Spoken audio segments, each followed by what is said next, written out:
प्रिय विद्यार्थियों, शुभ प्रभात, नमस्कार। आज हम अपना अगला टॉपिक लेकर आए हैं भक्ति काल, जो कि प्रथम वर्ष का प्रथम पेपर में इकाई नंबर 4 के दौरान लगता है। तो आज हमारा जो टॉपिक है वो है भक्ति काल कि भक्ति काल की परिस्थितियां क्या थी, उसकी समय सीमा क्या है, किस विद्वान ने कौन सा नामकरण किया है, उसके बारे में विस्तार पूर्वक हम बात करेंगे। तो भक्ति काल की जो समय सीमा है उसकी हम बात कर लेते हैं। भक्ति काल जो है वो आचार्य रामचंद्र शुक्ल ने उसकी समय सीमा जो है वो 1375 से 1700 विक्रम में बताई। भक्ति काल की समय सीमा जो है 1375 विक्रमी संवत से 1700 उन्होंने विक्रमी संवत बताई। और आचार्य रामचंद्र शुक्ल ने भक्ति काल को पूर्व मध्य काल कहा। भक्ति काल को पूर्व मध्य काल की संज्ञा दी है, क्योंकि आचार्य रामचंद्र शुक्ल जो हैं उन्होंने हिंदी साहित्य के इतिहास को दोहरी नामकरण वाली प्रवृत्ति के आधार पर बताया, यानी प्रत्येक के दो दो नाम दोहरी नामकरण वाली प्रवृत्ति उन्होंने बताई है। तो पूर्व मध्य काल कहा भक्ति काल को, और आचार्य रामचंद्र शुक्ल का ये नाम दिया हुआ है। और क्योंकि उन्होंने भक्ति काल क्यों कहा, क्योंकि भक्ति की प्रमुखता थी, भक्ति की प्रधानता होने के कारण इसको भक्ति काल की संज्ञा दी है, यानी भक्ति की प्रधानता इस समय ज्यादा रही। तो भक्ति काल का जो नाम इन्होंने दिया वो था पूर्व मध्य काल, और उत्तर मध्य काल उन्होंने रीति काल को कहा है। पूर्व मध्य काल भक्ति काल, भक्ति की प्रधानता होने के कारण इन्होंने उसका नामकरण किया है। और इसकी समय सीमा जो बताई है वो 1375 विक्रमी संवत से 1700 विक्रमी संवत के काल को उन्होंने भक्ति काल की संज्ञा दी है। डॉक्टर नगेंद्र ने भक्ति काल की जो समय सीमा है वो बताई 1350 से 1650। 1350 ईस्वी है, इन्होंने ईस्वी में दिया। 1350 से 1650 ईस्वी के काल को इन्होंने क्या कहा, भक्ति काल कहा। आचार्य रामचंद्र शुक्ल ने कहा कि भक्ति की प्रधानता, यानी इस समय लोग जो हैं भजनों की ओर, भक्ति की ओर प्रवृत्त हुए थे, भक्ति की ओर उन्मुक्त हुए थे। क्यों? क्योंकि इससे पहले का जो काल था वो था आदिकाल, और आदिकाल के दौरान हमने देखा था समाज, सारा का सारा समाज जो है अस्त व्यस्त था, युद्धों का काल था, ज्यादा युद्ध हुए, बाह्य आक्रमण हुए। इस कारण लोगों का जो है विश्वास अपने राजाओं पर से उठ गया और वो एक भक्ति की ओर मुड़ गए। तो इस काल में भक्ति की प्रधानता होने के कारण आचार्य रामचंद्र शुक्ल ने इसका नाम भक्ति काल रखा, जिसका जो नाम है पूर्व मध्य काल भी देखने को मिलता है। तो आइए अब हम बात करते हैं भक्ति काल के उदय की जो परिस्थितियां रही वो किस प्रकार की थी। यानी उस समय जब भक्ति काल का उदय हुआ था तो समाज में राजनीतिक व्यवस्था कैसी थी, सामाजिक व्यवस्था कैसी थी, या धार्मिक अवस्था है वो उस समय क्या थी, क्या उस समय समाज में है वो चल रहा था, क्या शासन प्रशासन था, क्या समाज में कुरीतियां वगैरह जो है वो सब बातें हम देखते हैं। तो आइए हम जानते हैं कि भक्ति काल के उदय की परिस्थितियां या अवस्थाएं कौन कौन सी रही। तो सबसे पहले हम बात करते हैं राजनीतिक अवस्था की, यानी उस समय किसका शासन था और कैसा शासन था। तो जब भक्ति काल यानी 1375 विक्रमी संवत से 1700 विक्रमी संवत के मध्य का जो काल था, उस समय समस्त उत्तर भारत पर मुसलमानों का शासन था। किसका शासन था? उत्तर भारत पर, उत्तर भारत में मुसलमानों का शासन था। यानी प्रमुख रूप से किसका शासन था? मुसलमानों का, क्योंकि समस्त उत्तर भारत में उत्तर बाह्य जो आक्रमण हुए थे उत्तरी भारत में ही सबसे पहले हुए थे, तो मुसलमानों का उस समय शासन था। किस समय? भक्ति काल के दौरान। तो ये मुसलमान जो हैं आगे चलकर दक्षिण भाग में भी चले गए थे, दक्षिण भाग में भी चले गए, उन्होंने वहां पर भी जाकर अपना जो है शासन किया था। और अधिकांश जो शासक थे उस समय वो विलासी प्रवृत्ति के थे। अधिकांश शासक क्या है? विलासी प्रवृत्ति के थे, भोग प्रवृत्ति के थे, यानी भोग विलास में डूबे हुए थे। धार्मिक सहिष्णुता बिल्कुल नहीं थी, यानी धार्मिक सहिष्णुता जो है बिल्कुल ना के बराबर थी, यानी धार्मिक के जो है वो शासक नहीं थे, धर्मों को मानने वाले नहीं थे, वो केवल और केवल मुस्लिम धर्म को मानते थे, दूसरे धर्मों को इतनी तवज्जो वो नहीं देते थे। प्रमुख बात करें तो हिंदू और मुसलमानों में उस समय समन्वय नहीं था, यानी हिंदू प्लस मुसलमानों में क्या है? समन्वय नहीं था, आपसी सद्भाव नहीं था। उस समय आपस में ही वो धर्म के नाम पर जो है वो लड़ते रहते थे। तो इस तरह से लोगों का विश्वास जो है अपने शासकों से उठ गया और लोग क्या है? धार्मिक धर्म के, ईश्वर के, भगवान की तरफ है उनकी रुचि होने लगी, वो धार्मिक प्रवृत्ति की ओर बढ़ते गए। तभी तो आचार्य रामचंद्र शुक्ल जी ने एक लाइन कही थी कि जो भक्ति काल का जो उदय है वो हिंदुओं की पराजित मनोवृत्ति के आधार पर रखा गया। वहीं जो है आचार्य प्रसाद द्विवेदी ने कह दिया कि ये जो भक्ति की प्रधानता है वो स्वाभाविक ही आई थी उसके अंदर। वहीं कुछ लोग जैसे अरबी जो विद्वान हैं वो अरबों की देन मानते हैं, ताराचंद महोदय उनमें प्रमुख हैं, और कुछ ग्रियर्सन जैसे विदेशी जो विद्वान हैं ग्रियर्सन, वो ईसाइयों की देन मानते हैं। तो सबने अपने अलग अलग ढंग से उसको उदय का कारण बताया। राजनीतिक अवस्था में क्या था कि उत्तर भारत में मुसलमानों का शासन था, दक्षिणी भारत में भी मुसलमान जो है वो फैल गए थे, और उस समय के जो शासक है भोग विलास में डूबे हुए थे। धार्मिक सहिष्णुता है बिल्कुल उसके अंदर नहीं थी, न के बराबर थी। और हिंदू और मुसलमानों में आपसी सद्भाव जो है, प्रेम जो है वो बिल्कुल नहीं था, और आपस में ही वो लड़ते रहते थे। अगर कुछ एक वंशों की बात करें तो उस समय कौन कौन से वंश थे उनकी बात करते हैं। जैसे प्रमुखतः तुगलक वंश था, लोदी वंश था, तुगलक वंश, लोदी वंश, सैयद वंश और बाबर, हुमायूं, उनकी बात कर लेते हैं। जैसे सैयद वंश है, ये प्रमुख वंश उस समय हुआ करते थे। अगर बात करें हम शासकों की तो उनमें देख लेते हैं, जैसे बाबर थे, हुमायूं,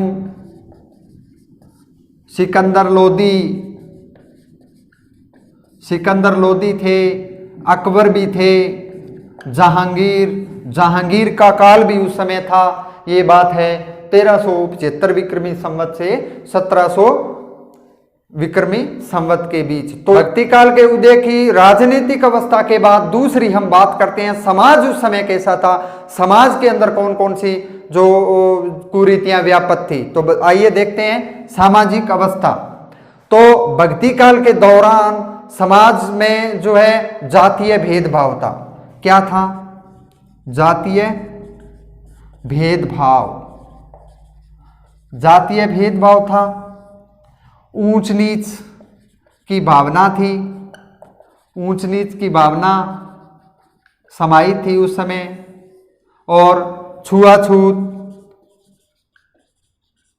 छुआछूत थी, जाति प्रथा थी उस समय, बाल विवाह का प्रचलन भी था, और ये सारी की सारी कुव्यवस्थाएं उस समय थी समाज के अंदर। यानी हिंदू समाज में उस समय जातीय जातीय भेदभाव था, जाति के आधार पर भेदभाव थे, क्योंकि हिंदू और मुस्लिम आपस में ही लड़ते रहते थे और अपने धर्म को सर्वश्रेष्ठ बताने की कोशिश करते थे। वो हिंदू कहते हमारा धर्म सर्वश्रेष्ठ है, जबकि मुस्लिम कहते हमारा धर्म सर्वश्रेष्ठ है। तो ऊंच नीच की भावना उस समय व्यापक थी और छुआछूत की थी, जाति प्रथा उस समय थी, बाल विवाह थे, और अगर हम बात करें तो शासक वर्ग जो है विलासी जीवन व्यतीत करते थे। शासक वर्ग जो है, पहले ही हमने बात किया, शासक वर्ग क्या थे, विलासी, भोग विलास में डूबे हुए थे। और समाज में जो स्त्रियों की दशा है, स्त्रियों की दशा वो दयनीय थी, दयनीय थी, शोचनीय थी। यानी स्त्रियों को उस समय समाज में भोग विलासिता का एकमात्र समझी जाती थी, भोग विलासिता का एकमात्र वो वस्तु, सामान कह लो, वस्तु कह लो, वो समझी जाती थी। तो कुल मिला के जो स्त्रियों की दशा है वो दयनीय थी, समाज में उनके लिए कोई सम्मान नहीं था स्त्रियों के लिए। तो सामाजिक अवस्था में क्या था कि जातीय भेदभाव, ऊंच नीच की भावना थी, छुआछूत, जाति प्रथा, बाल विवाह, ये अनेक प्रकार की कुरीतियां फैली हुई थी। शासक वर्ग भोग विलास में डूबे हुए थे, स्त्रियों की दशा है वो दयनीय थी। अब हम बात करते हैं तीसरी अवस्था, धर्म या धार्मिक अवस्था उस समय कैसी थी, ये बहुत इंपॉर्टेंट है। तो समाज में उस समय बौद्ध धर्म भी था, वैष्णव धर्म भी था, जो मुसलमान हैं उनमें सूफी धर्म का भी उस समय आगमन हो गया था। तो प्रमुख धर्म की अगर बात करें तो बौद्ध धर्म था, बौद्ध प्लस वैष्णव धर्म भी थे, वैष्णव धर्म भी था उस समय। और मुसलमानों में क्या है कि मुसलमानों में सूफी धर्म का आगमन हो गया, सूफी धर्म का आगमन हो गया, और लोग अपने अपने धर्म को क्या बताते थे, सर्वश्रेष्ठ बताने की कोशिश करते थे। बौद्ध लोग हैं वो कहते बौद्ध धर्म सर्वश्रेष्ठ है, वैष्णव कहते वैष्णव धर्म सर्वश्रेष्ठ है, मुसलमानों में सूफी धर्म का आगमन हो गया और अनेक शाखाएं और आ गई, जैसे सिद्ध हैं, सिद्ध साहित्य का उस समय आगमन हो गया, और नाथ भी अपना अपना नाथ साहित्य भी उस समय देखने को मिलता है। यानी जो नाथ हैं और सिद्ध हैं उन्होंने भी अपने अपने धर्म का, मतांतरों का विकास करना शुरू कर दिया। जैसे नाथों में प्रथाएं थी, जादू है, धर्म है, टोना टोटका है, ये सब थी, और इनमें जप है, नाम स्मरण है इत्यादि की भावना उस समय जोरों पर थी। तो धार्मिक अंधविश्वास भी था उस समय। क्या था? धार्मिक अंधविश्वास, धर्म के नाम पर लड़ते और अंधविश्वास था। लोग काफी भोले वाले थे उस समय, जो उनको कुछ कोई कहता वो उसी धर्म में अंधे होकर विश्वास कर लेते थे। तो धार्मिक अंधविश्वास उस समय था। बाह्य आडंबर उस समय था, यानी जो धर्म के नाम पर है वो आडंबर होते, दिखावा होता था, अपने धर्म को सर्वश्रेष्ठ बताने के लिए बाह्य आडंबर था। और जादू टोना है, रूढ़िवादिता है, यानी रूढ़िवादिता भी उस समय समाज में व्यापक थी। जादू टोना था, तंत्र मंत्र या मंत्रों के नाम पर वो बाह्य आडंबर किया करते थे, वो थे। तो इस सबको दूर करने के लिए भारत में, दक्षिणी भारत में क्या होता है कि दक्षिणी भारत में भक्ति का आंदोलन शुरू हुआ। दक्षिणी भारत में भक्ति आंदोलन शुरू हुआ। सबसे पहले भारत में भक्ति आंदोलन है वो कहाँ से शुरू हुआ? दक्षिणी भारत से शुरू हुआ था। धीरे धीरे वो क्या है कि वो उत्तर की ओर आ गया, यानी धीरे धीरे वो उत्तर की ओर आ गया। क्यों आ गया? क्योंकि आपस में ही धार्मिक विश्वास थे, अंधविश्वास थे, बाह्य आडंबर था। किस समय? भक्ति काल के दौरान। अब हम बात करते हैं भक्ति काल का वर्गीकरण। कह सकते हैं कि आचार्य रामचंद्र शुक्ल ने भक्ति काल को का वर्गीकरण दो धाराओं में किया या दो भागों में किया या दो शाखाओं में उसको बांटा। तो दो शाखाएं थी, निर्गुण धारा और सगुण धारा। तो निर्गुण धारा को पुनः दो भागों में विभाजित किया, संत काव्य और सूफी काव्य। सगुण धारा को उन्होंने दो भागों में विभाजित किया, राम काव्य धारा और कृष्ण काव्य धारा। संत काव्य का जो प्रतिनिधित्व है वो किया था महान संत कबीर ने, कबीर ने किया। सूफी काव्य का जो है वो जायसी ने किया था, मलिक मोहम्मद जायसी ने किया। राम काव्य धारा का किया था महान लेखक, विद्वान कह लो, आचार्य कह लो, तुलसीदास जी ने राम काव्य, राम की भक्ति की राम काव्य धारा का प्रवर्तन किया। और कृष्ण काव्य धारा का किया था सूरदास ने, सूरदास जी द्वारा कृष्ण काव्य का प्रवर्तन किया गया। तो भक्ति काल के वर्गीकरण के बाद अब हम देखते हैं कि हमारा पहला जो क्वेश्चन बनता है वो है कि संत काव्य या निर्गुण काव्य या ज्ञान मार्गी शाखाओं की विशेषताओं लिखिए। यानी पहला क्वेश्चन है कि संत काव्य, इसको निर्गुण काव्य भी कहते हैं, इसको ज्ञान मार्गी शाखा भी कहते हैं, यानी तीनों नाम एक ही हैं। परीक्षा में या निर्गुण आ सकता है या ज्ञान मार्गी आ सकता है या संत काव्य, एक नाम इनमें से देखने को मिलेगा। तो तीनों का नामकरण एक ही है। तो संत काव्य, निर्गुण काव्य या ज्ञान मार्गी शाखाएं या उसकी विशेषताएं वो हम देख लेते हैं। कौन कौन सी विशेषताएं थी? तो सबसे पहले हमने बात की थी तो भक्ति काल के दौरान जो संत काव्य है, जो निर्गुण काव्य है, जो ज्ञान मार्गी शाखा जो है, उसके प्रवर्तक कौन माने गए हैं? कबीर को माना गया है। कबीर जी हैं वो संत काव्य, निर्गुण काव्य या ज्ञान मार्गी शाखाओं के प्रतिनिधि कवि हैं, प्रतिनिधि करते हैं ये। वैसे तो बहुत सारे कवियों ने भी संत काव्य की श्रेणी में रखे जाते हैं, जैसे दन्ना है, दादू दयाल है, बहुत सारे कवि हैं। तो प्रतिनिधि कबीर ने किया था, तो ये था। और कबीर जी ने पहली विशेषता जो बताई है संतों ने या निर्गुण में या ज्ञान मार्गी शाखा में, वो है निर्गुण भक्ति।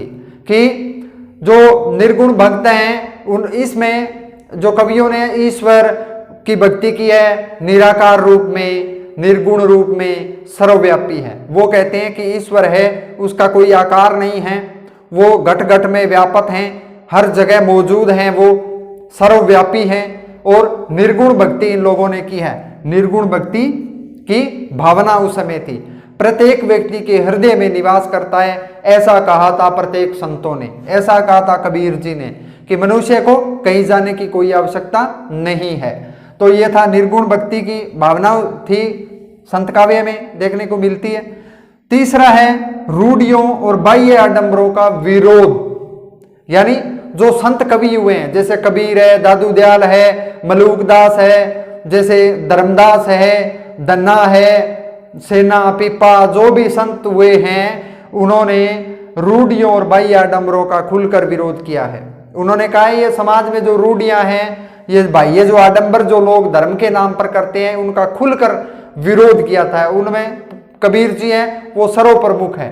तो रूढ़ियों और बाह्य आडंबरों का विरोध करता है संत काव्य या निर्गुण या ज्ञान मार्गी शाखाओं में। इसके बाद हम बात करते हैं कि समन्वित भक्ति भावना। इनके अंदर समन्वित भक्ति भावना थी, सबको साथ लेकर चलने की भावना थी, चाहे वो हिंदू हो, मुस्लिम हो, हिंदू मुस्लिम सबको, सिख ईसाई सबको उन्होंने समन्वित किया, समन्वय किया, उनको साथ में लाए। तो समन्वित भक्ति भावना उस समय थी। किसमें? संत काव्य या निर्गुण या ज्ञान मार्गी शाखा विशेषता में। नाम स्मरण की महिमा थी।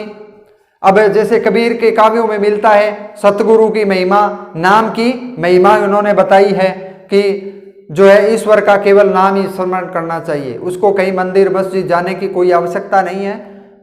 जो ईश्वर जो है मनुष्य के हृदय में निवास करता है, उसको कहीं भी जाने की आवश्यकता नहीं है, वो केवल शुद्ध भाव से, सच्चे भाव से नाम ही स्मरण कर सकता है।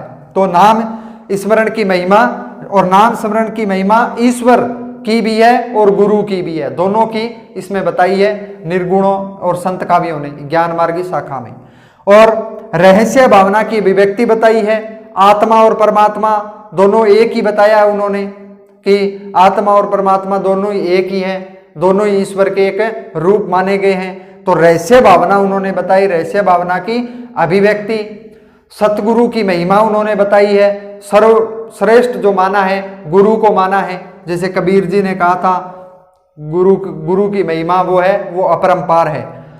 इसके बाद प्रमुख बात करें कि संत काव्य निर्गुण और ज्ञान मार्गी शाखा में बोलियों की, भाषा की, तो अवधी भाषा भी है, अवधी भाषा में भी मिलता है, ब्रिज में भी मिलता है, खड़ी बोली में भी मिलता है ये काव्य।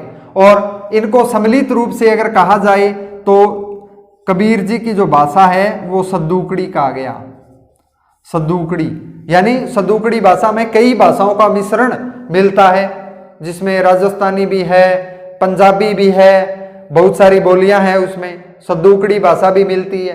तो अवधी ब्रिज खड़ी बोली में काव्य को लिखा गया। छंदों की बात करते हैं, रमई और रमेनी और चौपाई छंद का प्रयोग किया, और अलंकारों का प्रयोग उन्होंने सहज ही किया है, अनायास ही किया है, यानी अलंकारों का प्रयोग उन्होंने जानबूझकर नहीं किया है, वो अनायास ही सहज भाव से ही उनके काव्यों में पाया जाता है। तो अब अगर हम बात करें कि कवि कौन कौन हैं इनके, तो प्रमुख जो संत कवि हैं निर्गुण या ज्ञान मार्गी शाखा के, तो नाम आता है दादू दयाल, दादू दयाल है, कबीर जी हैं, मलूकदास है, धर्मदास का नाम अग्रणी है, धर्मदास है, बहुत सारे कवियों का नाम आता है। तो प्रमुख ये कवि थे कि दादू दयाल, कबीर, मलूकदास और धर्मदास। एक नाम और मिलता है जो कि श्रृंगार रस के घोर विरोधी थे, वो थे सुंदरदास। सुंदरदास का नाम भी अग्रणी है, श्रृंगार रस के घोर विरोधी थे ये। और तो ये इस प्रकार ये थी संत काव्य निर्गुण या ज्ञान मार्गी शाखा की विशेषताएं।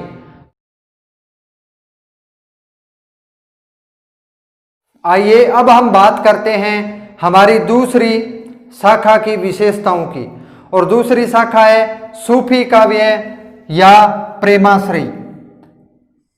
सूफी काव्य या प्रेमाश्रयी एक ही बात है, यानी प्रेमाश्रयी इसका नाम सूफी काव्य का ही नाम हमें देखने को मिलता है। जिस प्रकार निर्गुण में हमने नाम देखे थे, निर्गुण को ज्ञान मार्गी भी कहते हैं, निर्गुण भी कहते हैं, संत काव्य भी कहा जाता है, तो इसी प्रकार इसका नाम है सूफी काव्य को ही प्रेमाश्रयी शाखा कहा जाता है। तो परीक्षा में कई बार सूफी काव्य न दे करके प्रेमाश्रयी शाखा भी दे देते हैं। तो सूफी काव्य और प्रेमाश्रयी जो शाखा है उन दोनों का नाम एक ही है। तो आइए देखते हैं कि सूफी काव्य और प्रेमाश्रयी शाखा की विशेषताएं कौन कौन सी हैं। तो इनके प्रतिनिधि कवि जो है वो जायसी को माना जाता है, मलिक मोहम्मद जायसी, जिन्होंने बहुत ही शानदार अपना एक ग्रंथ लिखा पद्मावत 1540 ईस्वी में, जिसमें प्रेम के बारे में दर्शाया गया है। तो इनके प्रतिनिधि कवि जो है वो है मलिक मोहम्मद जायसी। और दूसरी है अलौकिक या आदर्श प्रेम की अभिव्यंजना। इस विशेषता के दौरान अलौकिक प्रेम को दर्शाया गया है, लौकिक के माध्यम से अलौकिक प्रेम को दर्शाया गया है। आत्मा परमात्मा का मिलन बताया है प्रेमी और प्रेमिका के माध्यम से। तो अलौकिक और आदर्श प्रेम की अभिव्यंजना बताई गई है, जिसमें प्रेमाश्रयी शाखा के दौरान जैसे रचनाएं हैं उसमें प्रेमी प्रेमिका का वर्णन किया गया है, और साथ ही साथ में उसमें आत्मा और परमात्मा के साथ उसकी तुलना की गई है। तो आदर्श प्रेम की अभिव्यंजना है, यानी प्रेम को ही आदर्श माना गया है। मानवीय भावों की तरंगों का सूक्ष्म अंकन किया गया है, मानव के हृदय में जो सूक्ष्म भाव हैं उसका अंकन किया गया है, उसका चित्रण किया गया है। और प्रबंधात्मक काव्य की रचना की गई है। इस दौरान प्रबंधक काव्य जो है उनकी प्रमुखता काव्यों की रचना की गई है। प्रतीकात्मकता की रचना की गई है, यानी लौकिक के माध्यम से अलौकिक का जो वर्णन किया है वो प्रतीकों को आधार बनाकर किया है। आत्मा परमात्मा का जो वर्णन किया गया है, ईश्वर का जो वर्णन किया है वो आदर्श प्रेम, प्रेमी प्रेमिका के बारे में प्रतीक को लेकर किया गया है। जैसे पद्मावत में था, चित्तौड़ मन है, उसमें बहुत सारी जो है प्रतीकों की रचनाएं हमें मिलती है, प्रतीकों का वर्णन मिलता है उसमें। तो प्रतीकात्मकता है, सांस्कृतिक समन्वय देखने को मिलता है, यानी साहित्यिक सांस्कृतिक जो समन्वय है वो देखने को इस दौरान मिलता है। कैसे कि भारतीय और फारसी शैली का प्रयोग किया गया है, यानी सूफी काव्य जो है या प्रेमाश्रयी जो शाखा है उसमें भारत और फारसी शैली का मिश्रण जो है देखने को मिलता है, यानी भारतीय शैली और फारसी शैली का मिश्रण है। भाषा इस दौरान जो सूफी काव्यों की और प्रेमाश्रयी शाखा की जो भाषाएं हैं काव्यों की, वो क्या है, सरल है, सहज भाषा का प्रयोग किया गया है। और जैसे उत्तर भारत में अवधी भाषा का प्रयोग मिलता है, जबकि दक्षिणी भारत में दक्षिणी भाषा का प्रयोग मिलता है, दक्षिणी भाषा का प्रयोग मिलता है। अगर हम छंदों की बात करें तो दोहा और चौपाई छंदों को इसमें लिखा गया है, ज्यादातर प्रयोग इसमें किया गया है। अब हम बात करते हैं कि सूफी या प्रेमाश्रयी शाखा के दौरान प्रमुख कवि और उसकी रचनाएं कि कुतुबन कवि की जो रचना है वो मृगावती काव्य की जो रचना है वो कुतुबन कवि ने की है, कुतुबन की रचना है मृगावती। मंजन की रचना है मधुमालती जो रचना है प्रेम की वो मंजन कवि की है।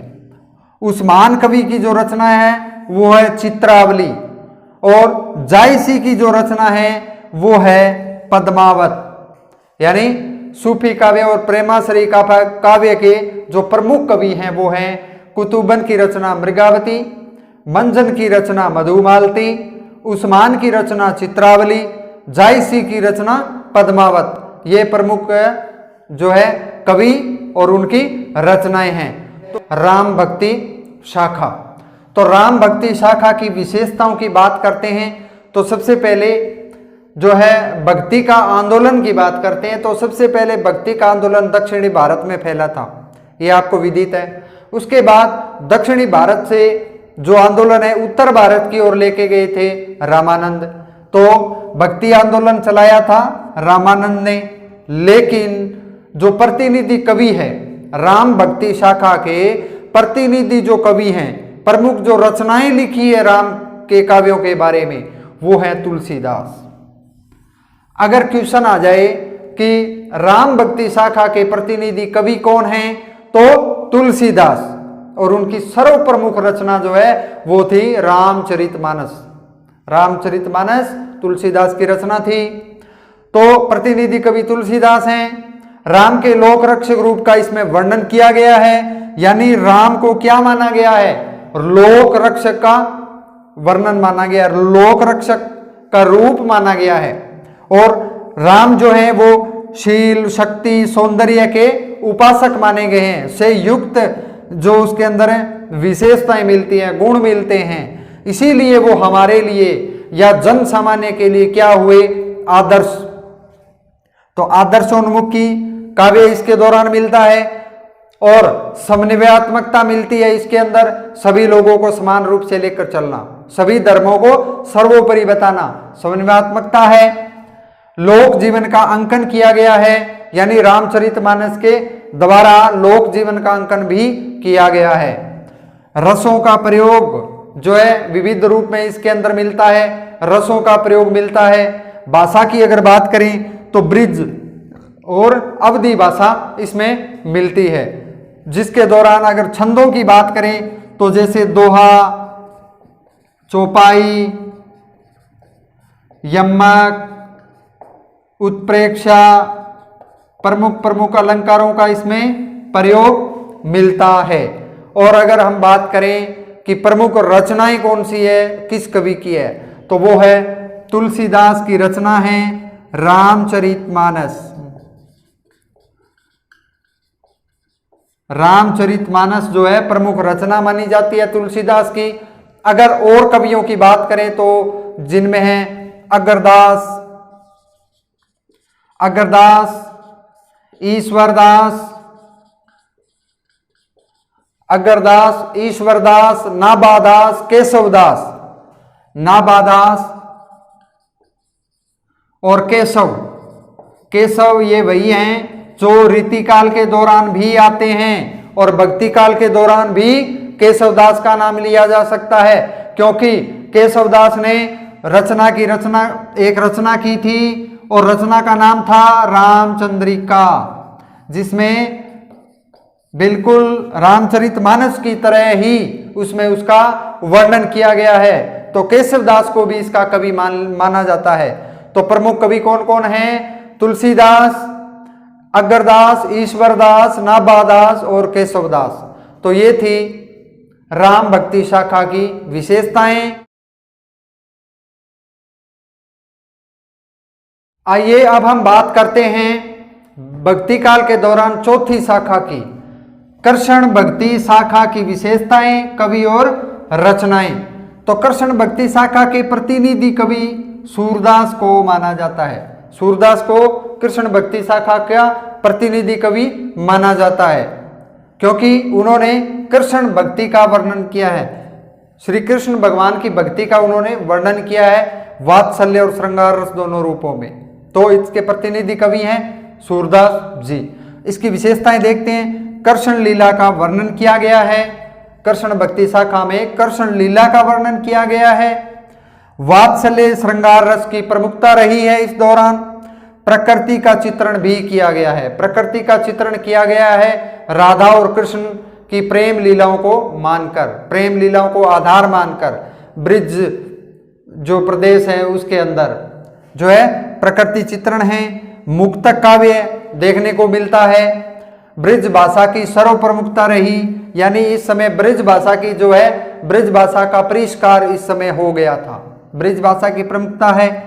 सगुण भक्ति इन्होंने की है, सूरदास जी ने सगुण भक्ति की है, लीला परक मानकर, लीला को मानकर, कृष्ण लीला को मानकर। यानी वो कहते हैं कि कृष्ण भगवान है, वो लीलाएं करते हैं पृथ्वी पर जाकर और जो है भक्ति का गुणगान करते हैं, भक्ति का भाव फैलाते हैं। तो सगुण भक्ति लीला परक रचनाएं हो गई। संगीतात्मकता के माध्यम से इसकी विशेषताएं मिलती हैं। छंदों का और अलंकारों का प्रमुखतः प्रयोग किया गया है। प्रमुख कवियों की बात करें तो हैं सूरदास, मीराबाई, रसखान, नंददास, दूरवदास, परमानंद दास। एक नाम और मिलता है परमानंद दास। तो ये थी कृष्ण भक्ति शाखा की प्रमुख विशेषताएं। बात करते हैं महत्वपूर्ण टिप्पणियों की जो परीक्षा में आ जाती है और बहुत ही महत्वपूर्ण है। तो पहली है आलवार। आलवार क्या होता है? तो आलवार है तमिल भाषा का शब्द है और तमिल भाषा में जो वैष्णव भगत हैं उनको आलवार कहा जाता है, जो कि विष्णु की भक्ति करते हैं। तो आलवार क्या है? तमिल भाषा का शब्द है आलवार और वैष्णव भक्तों को आलवार कहा जाता है, जो विष्णु की भक्ति करते हैं, विष्णु की भक्ति करते हैं। और तमिल भाषा में आलवार वैष्णव भक्तों को कहा जाता है। तो ये है आलवार। दूसरी है नायनार, नयनमार या नायनार, जो तमिल भाषा का ही शब्द है जिसमें शिव की भक्ति की जाती है। यानी जो शिव की भक्ति करते हैं वो नयनार होते हैं, जो शिव की भक्ति करते हैं वो नयनार हैं, जो विष्णु की भक्ति करते हैं वो आलवार हैं। और आलवार तमिल भाषा का शब्द है और आलवार भक्तों की जो संख्या है वो 12 मानी जाती है। आलवार भक्त कितने हैं? 12 इनकी संख्या मानी जाती है। सूफी शब्द की व्युत्पत्ति, जैसे हमने सूफी या प्रेमाश्री काव्य देखा था उसके दौरान सूफी शब्द आता है। तो सूफी शब्द का मतलब क्या होता है, सूफी शब्द का अर्थ क्या होता है, वो देखते हैं। इसमें विद्वानों के भिन्न भिन्न मत हैं, वो देखने को मिलते हैं। यानी सूफी शब्द की व्युत्पत्ति के बारे में विद्वानों में विभिन्न मतभेद हैं, मतांतर अलग अलग हैं। तो सबसे पहला है, कुछ विद्वान उसका जो संबंध है वो सोफिया से मानते हैं। कुछ कहते हैं कि सूफी शब्द की उत्पत्ति है वो सोफिया से हुई है, सोफिया। और सोफिया का मतलब होता है ज्ञान, यानी ज्ञान देने वाला या ज्ञान अर्जित करने वाला या ज्ञान ग्रहण करने वाला, ज्ञान देने वाला, वो क्या है? सोफिया। और सोफिया शब्द की जो उत्पत्ति है सूफी शब्द से हुई है, कुछ एक मानते हैं। नंबर 2 पे कुछ विद्वान मानते हैं कि इसकी उत्पत्ति जो है सफा शब्द से हुई है, सफा शब्द से हुई है, जिसका जो अर्थ होता है वो शुद्ध आचरण वाला, पवित्र आचरण वाला। यानी बात वही है, अर्थ उसका वही है, शुद्ध पवित्र ज्ञान देने वाला, आचरण शुद्ध आचरण वाला। तो कुछ एक कहते हैं कि सोफिया से मानते हैं, कुछ एक कहते हैं सफा से इसकी उत्पत्ति हुई है। अर्थ दोनों का है ज्ञान और शुद्ध पवित्र। तो सर्वाधिक जो मान्य मत रहेगा वो है, सर्वमान्य जो मत है वो सूफ शब्द से हुई है। ऊन, यानी कि सूफी लोग सफेद ऊन से बने हुए चोगे धारण करते हैं, सफेद ऊन से बने हुए चोगे धारण करते हैं और मक्का मदीना में जाकर अपनी नमाज अदा करते हैं, सूफी जो लोग हैं। और सूफी लोग जो सफेद ऊन से बना हुआ चोगा धारण करते हैं उसका मतलब होता है वह पवित्र आचरण वाला है, वह शुद्ध आचरण वाला है। तो सूफी शब्द की उत्पत्ति है वो कुछ एक सोफिया से मानते हैं, कुछ सफा से मानते हैं। सर्वमान्य जो मत है वो है सूफ, जिसका अर्थ होता है ऊन, यानी सूफी लोग सफेद ऊन से बना चोगा धारण करते हैं और इसका मतलब होता है कि वो पवित्र आचरण वाला है, शुद्ध आचरण वाला है। तो 65 ईस्वी में अष्टछाप की स्थापना हो जाती है। तो अष्टछाप क्या है कि वल्लभाचार्य ने पुष्टि मार्ग को मानने वाले वे कवि जिन पर वल्लभाचार्य के पुत्र विठलनाथ ने आशीर्वाद की छाप लगाई थी, यानी अष्टछाप के अंदर 8 कवियों का वर्णन मिलता है। और ये 8 कवि जो हैं सारे के सारे पुष्टि मार्ग को मानने वाले थे, यानी पुष्टि मार्ग को मानने वाले थे 8 कवि, जो 1565 में इसकी स्थापना हो जाती है अष्टछाप की। और इसकी स्थापना किसने की थी? विठलनाथ ने, विठलनाथ ने इसकी स्थापना की थी। अब देखते हैं इसमें ग्रुप बनाया गया था कि वल्लभाचार्य के 4 शिष्य और विठलनाथ के 4 शिष्य कौन कौन से थे? वल्लभाचार्य के 4 शिष्य कुंभनदास, सूरदास, कृष्णदास, परमानंद दास, ये वल्लभाचार्य के शिष्य हैं। जबकि विठलनाथ के गोविंद स्वामी, छीत स्वामी, नंददास, चतुर्बुद्धदास, ये विठलनाथ के शिष्य हैं।